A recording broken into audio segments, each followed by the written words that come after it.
जय हिंद दोस्तों, कैसे हैं आप। उम्मीद है आप सभी लोग स्वस्थ होंगे। दोस्तों, आप जो अभी ये मेरे गले में ये पट्टी देख रहे हैं, ये इससे आप अच्छे से परिचित होंगे। ये पंचशील की पट्टी है और आप में से कई सारे लोगों के घरों में जो झंडा है, धम्म ध्वज जिसे हम बोलते हैं, कई सारे लोग पंचशील का झंडा भी बोलते हैं, तो वो आप सभी में से कई सारे लोगों के घरों की छत पर ज़रूर लगा होगा।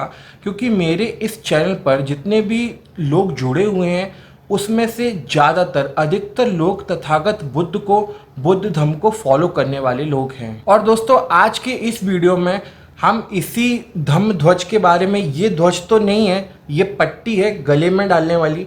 मेरे पास यही थी, धम्म ध्वज नहीं था अभी, तो मैं इसी को आपको दिखा रहा हूँ। तो आज की इस वीडियो में हम इसी धम्म ध्वज के बारे में बात करने वाले हैं। कुछ ऐसे फैक्ट के बारे में बात करेंगे जो आप में से शायद कई लोगों को नहीं पता होंगे। आप लोग तथागत बुद्ध और बौद्ध धर्म को फॉलो करने वाले लोग हैं। आपके घर पर भी हो सकता है ये धम्म ध्वज लगा हो, लेकिन फिर भी आप लोगों में से कई सारे लोगों को इन फैक्ट के बारे में पता नहीं होगा। दोस्तों, इस वीडियो में जो भी बातें मैं आपको बताने जा रहा हूँ, जो कुछ भी मैं आपको बताऊंगा, वह सब बौद्धाचार्य शांति स्वरूप बौद्ध जी के द्वारा बताई गई बातें हैं, तो आप इनकी प्रामाणिकता पर पूरा भरोसा कर सकते हैं। तो दोस्तों, हम बात करेंगे सबसे पहले कि यह ध्वज, धम्म ध्वज जिसे हम बोलते हैं, यह अस्तित्व में सबसे पहली बार कब आया और कहाँ आया। इसको बनाने का जो आइडिया था वो सबसे पहले किसके दिमाग में आया। और दूसरे पार्ट में हम बात करेंगे कि इसके जो कलर हैं, जो 5 कलर हैं, लेकिन इसमें 6 कलर हैं, 5 कलर जो हैं। उसके बाद जो छठवां आप धम्म ध्वज देखेंगे, यहाँ पर आप धम्म ध्वज देख सकते होंगे, ये 5 कलर हैं। इसके बाद जो छठवां है उस पट्टी में सारे कलर आते हैं। तो ये 6 कलर हैं, 5 कलर हैं और एक पट्टी में सारे कलर पांचों एक साथ हैं।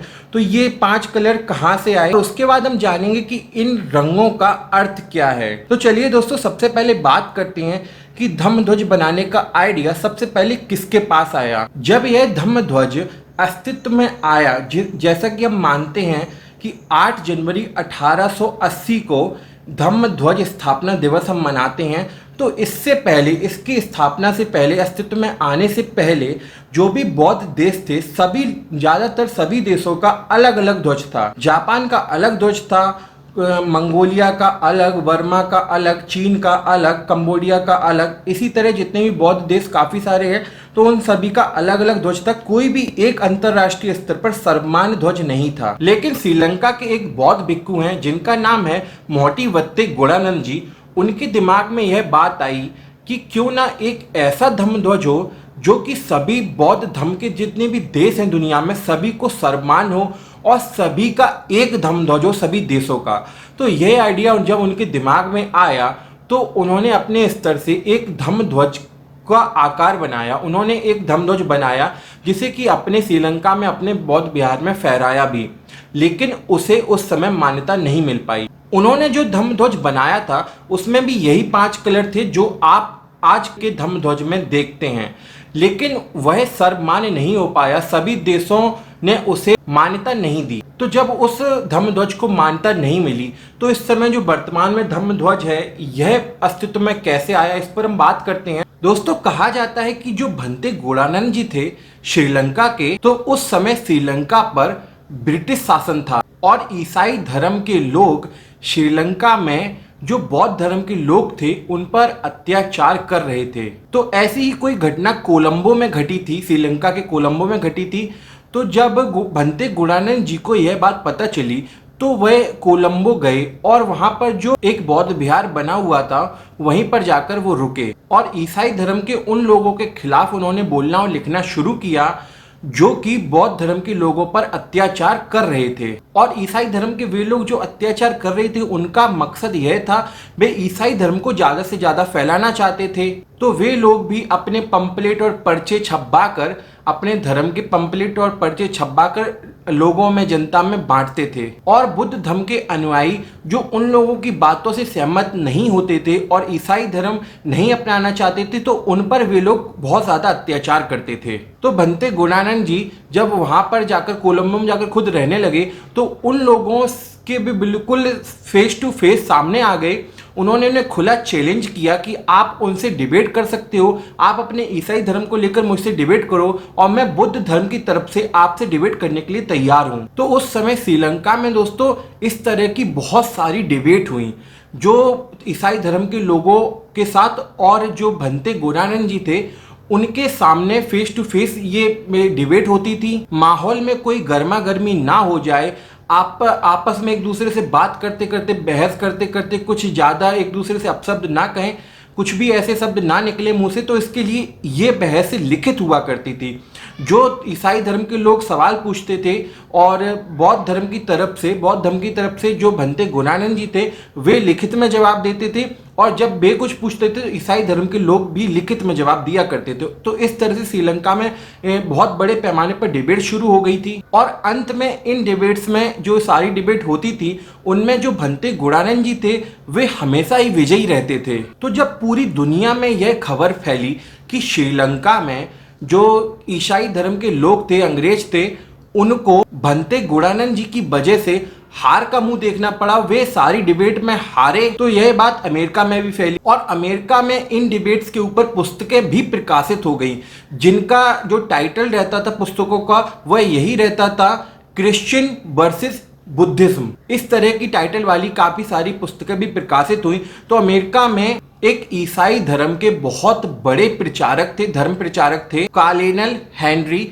Still Olcott. तो जब उन्हें भी इस बात का पता चला कि श्रीलंका में इस तरह से डिबेट में बुद्धिज्म के सामने जो ईसाई धर्म था वह हार गया है, तो वे खुद अमेरिका से श्रीलंका आए और जो भंते गुणानंद जी थे उनसे मिले। उनसे मिलने के बाद वे भंते गुणानंद जी से और बौद्ध धर्म से इतने ज़्यादा प्रभावित हुए कि उन्होंने खुद ईसाई धर्म को छोड़कर बौद्ध धर्म ग्रहण कर लिया, बौद्ध धर्म की दीक्षा ले ली, और वे भंते गुणानंद जी के साथ मिलकर धर्म को आगे बढ़ाने के कार्य में लग गए। कहा जाता है कि कार्डिनल हेनरी जी जब भंते गुणानंद जी के साथ मिलकर धर्म को आगे बढ़ाने का कार्य कर रहे थे, तब उन्होंने भंते जी से कहा कि आपने जो ये धम्म ध्वज का निर्माण किया है इसका जो डिजाइन है वो काफ़ी ऊट पटांग सा लगता है, क्यों ना हम इसे मिलकर दोबारा से रीडिज़ाइन करें, दोबारा से इसका डिजाइन बनाएं और इसे कुछ अच्छे तरीके से, स्टैंडर्ड तरीके से बनाएं, ताकि ये सभी देशों में एक ध्वज के रूप में सर्वमान हो सके। तो भंते गुणानंद जी उनकी इस बात से सहमत हो गए और भंते जी ने उनसे कहा कि आप इसको रीडिज़ाइन कर सकते हैं, इसको नया डिज़ाइन दे सकते हैं ताकि ये स्टैंडर्ड बने और सभी देशों को मान हो, लेकिन आपको एक बात का ध्यान ज़रूर रखना है। और जो बात भंते गुणानंद जी ने कार्डिनल हेनरी जी को बताई, उसी से आपको दोस्तों पता चलेगा कि इस झंडे में, इस ध्वज में जो 5 कलर हैं वे कहाँ से आए। भंते जी ने हेनरी जी को बताया कि जो ये 5 कलर हैं इनको आपको इस ध्वज में रखना ही रखना है, आप इसको चाहे जैसे डिजाइन करें लेकिन ये रंग जरूर होने चाहिए। उन्होंने बताया कि तथागत बुद्ध को जब ज्ञान की प्राप्ति हो रही थी, जब वे गौतम से बुद्ध बनने जा रहे थे, उन्हें बुद्धत्व की प्राप्ति होने जा रही थी, बोधि प्राप्त होने जा रही थी, भंते जी ने बताया कि तथागत ने बुद्धत्व प्राप्ति की पूर्व बेला पर अपने मुखमंडल से 6 रंग की आभा को निकलते हुए देखा, तो जो रंग उन्होंने देखे वे यही 6 रंग हैं। और इसके आगे भंते जी ने कहा कि हम चाहते हैं कि इसी क्षण को, जिस क्षण को तथागत को ज्ञान की प्राप्ति हुई, बुद्धत्व की प्राप्ति हुई, बोधि की प्राप्ति हुई, उसी क्षण को हम हमेशा हमेशा के लिए यादगार बनाना चाहते हैं। तो उसी क्षण को जब तथागत को बुद्धत्व की प्राप्ति होने वाली थी, होने जा रही थी, तब तथागत ने अपने मुखमंडल से जो 6 कलर की रश्मियां निकलती हुई देखी, तो वह यही 6 कलर थे। इनमें 5 कलर जो आपको दिख रहे हैं, नीला, पीला, लाल, सफ़ेद और नारंगी। उसके बाद जो 6वां कलर है वो कलर नहीं है, वो पट्टी है, जो 6वीं पट्टी है, आप धम्म ध्वज में भी साइड में देख रहे होंगे, जो 6वीं पट्टी आपको दिख रही होगी, तो उसमें वो 5 कलर मिक्स हैं, वो अपने क्रम में 5 कलर मिक्स हैं। तो तथागत ने सेम बिल्कुल ऐसा ही अपने मुखमंडल से निकलते हुए पट्टियां देखी थी, जिनको त्रिपिटक में भी लिखा है, आप आसानी से उपलब्ध है, आप उसको आसानी से पढ़ सकते हैं। तो भंते जी ने कहा कि वहीं से मैंने इन कलर को लेकर इस झंडे में समाहित किया है, ताकि तथागत को ज्ञान प्राप्ति का, जो बोधित्व प्राप्ति का जो क्षण है वो सदा सदा के लिए हमें याद रहें और यादगार बने रहें। तो आप ध्वज की नए तरीके से डिजाइन जरूर करें, लेकिन आप इतना ध्यान रखें कि ये 5 कलर और ये 6वीं पट्टी इस ध्वज में जरूर आनी चाहिए। तो जैसा कि मैंने आपको बताया कि 8 जनवरी 1880 को यह धम्म ध्वज अस्तित्व में आया।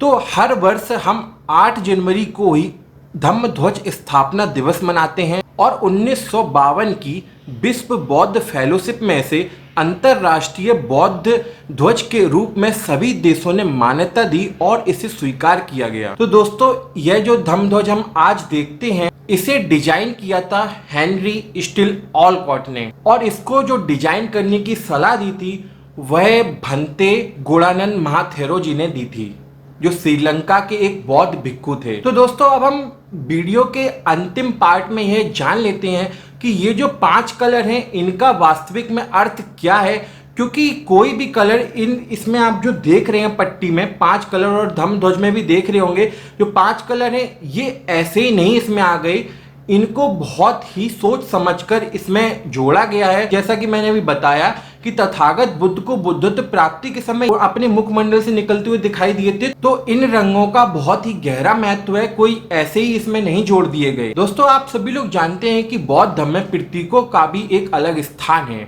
जैसा कि हम जानते हैं हाथी है, उसको हम तथागत बुद्ध के जन्म से जोड़कर देखते हैं और वह तथागत बुद्ध के जन्म का प्रतीक है। और उसी तरह इन 5 रंगों का भी अर्थ है, जिसमें नीला रंग जो है वह आकाश का प्रतीक है, क्योंकि ऐसा मानते हैं कि आकाश जो है वह समानता का प्रतीक है और नीला रंग आकाश का प्रतीक है। तो इसमें जो सबसे पहले नीला रंग रखा गया है, जो नीला रंग है वह इसीलिए है कि जो आकाश है, जिस तरह आकाश अपनी छाया बिना किसी भेदभाव के, बिना किसी जातिवाद के, बिना किसी काला गोरा को देखे अपनी जो छाया है वह सारी दुनिया में एक समान सभी लोगों को देता है, उसी तरह से तथागत बुद्ध का जो धम्म है जिसमें नीला रंग सबसे पहले नंबर 1 पर है, तो वह इसीलिए है क्योंकि तथागत बुद्ध का जो धम्म है वह सभी के लिए समान है। और दूसरा रंग है जो वह पीला रंग है, जो कि मध्यम मार्ग का प्रतीक है। बौद्धाचार्य शांति स्वरूप बौद्ध जी ने भी बताया है कि न काला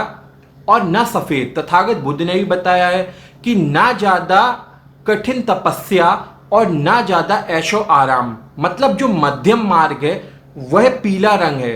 पीला रंग मध्यम मार्ग का प्रतीक है। जो तथागत बुद्ध ने हमें जीने का रास्ता दिखाया है वह मध्यम मार्ग ही बताया है। और दोस्तों, जो तीसरा कलर है वह लाल कलर है।